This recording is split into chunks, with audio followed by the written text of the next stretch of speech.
Salam Bapak Ibu Saudara-saudariku yang terkasih dalam Kristus Yesus. Kita bertemu lagi dalam acara Satu Bagi. Sapaan Tuhan bagi kita hari ini Senin tanggal 28 Juni tahun 2021. Namun sebelumnya mari kita bersatu di dalam doa. Damai sejahtera Allah yang melampaui segala akal, itulah yang memelihara hati dan pikiranmu di dalam Kristus Yesus Tuhan kita.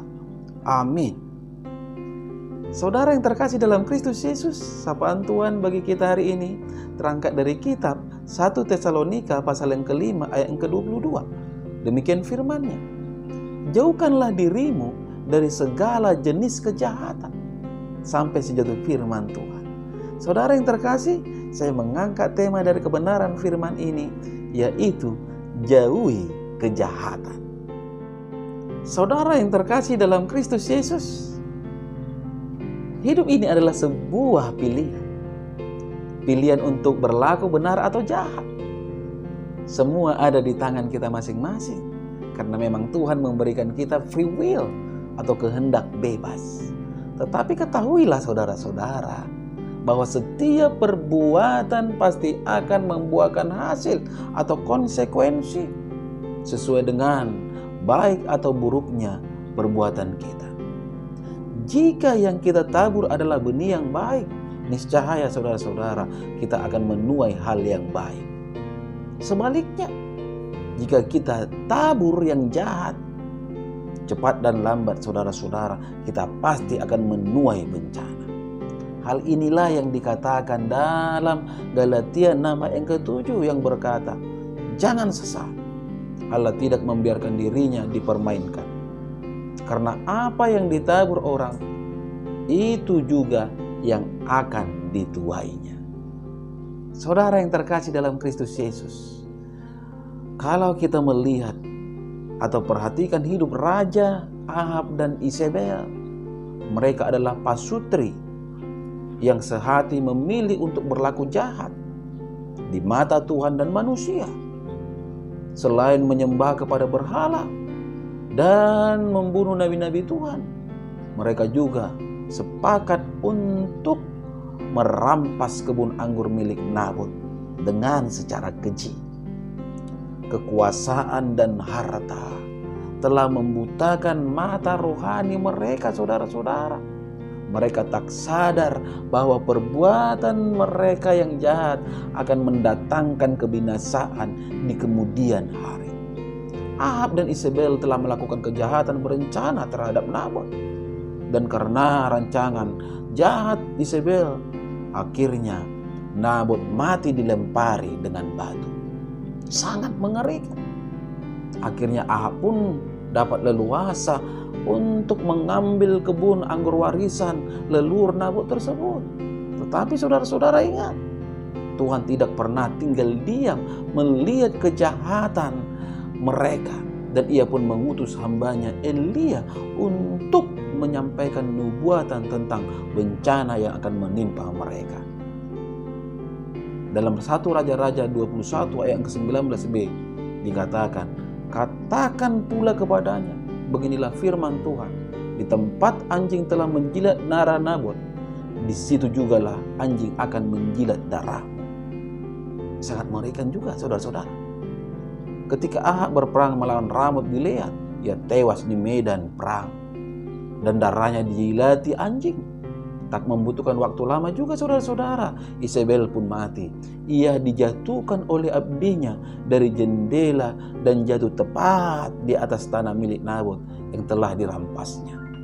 Ketika orang-orang mencari mayatnya saudara-saudara, mereka tidak menemukannya pula, sebab tubuhnya telah dimakan oleh anjing. Apa yang Tuhan firmankan benar-benar menjadi kenyataan. Saudara yang terkasih, perlu kita ketahui di pemandangan mata Tuhan tidak ada yang namanya dosa besar dan dosa kecil. Dosa tetaplah dosa, kejahatan tetaplah kejahatan. Dan Tuhan sangat membenci dosa. Akibat dari dosa sangatlah jelas, yaitu hukuman. Tuhan berkali-kali memperingatkan umatnya agar tidak berbuat dosa atau melanggar apa yang difirmankannya. Tetapi pada kenyataannya, mulai dari zaman dahulu hingga detik hari ini, masih saja ada banyak orang yang menganggap remeh peringatan-peringatan Tuhan dan tetap saja hidup dalam ketidaktaatan. Padahal sangat jelas saudara-saudara, firman-Nya berkata dalam Rom 6 ayat yang ke-23a, sebab upah dosa adalah maut. Saudara yang terkasih, Tuhan kita adalah Allah yang maha baik dan peduli akan hidup kita. Tuhan tidak ingin setiap anak-anaknya beroleh neraka. Untuk itulah dalam sapaan ini firman-Nya mengajak kita untuk menjauhi kejahatan. Tentu menjauhi kejahatan pastinya kita harus hidup dengan jujur, saudara-saudara. Yang berarti hidup apa adanya, bukan ada apanya. Semua dijalani dengan rasa syukur kepada Tuhan. Menjauhi yang jahat termasuk meninggalkan hal-hal yang menjadi keinginan dan kepuasan kedagingan kita. Membuang semua keserakahan dan ketamakan dalam hidup ini. Saudara yang terkasih, menjauhi yang jahat adalah menjalani hidup penuh dengan rasa syukur. Karena Tuhan sudah mencukupkan berkat-Nya pada kita setiap hari. Saat ini, esok, lusa, dan untuk selanjutnya, berkat Tuhan selalu ada dan akan Dia berikan kepada orang yang percaya. Saudara, bukan ucapan syukur yang sekuler yang Tuhan inginkan, yaitu kalau yang diinginkan terjadi, barulah berterima kasih kepada Tuhan. Sedangkan kalau mengalami musibah, kita marah kepada Tuhan dan tidak mau bersyukur kepadanya. Bersyukurlah, saudara-saudaraku yang terkasih dalam Kristus Yesus, dalam segala keadaan dan situasi yang kita alami. Walau COVID-19 masih merajalela, pergumulan dan prahara kehidupan masih tetap ada menghantam hidup kita. Jangan pernah lelah. Tetap, saudara-saudara, mari berbuat di dalam kebaikan.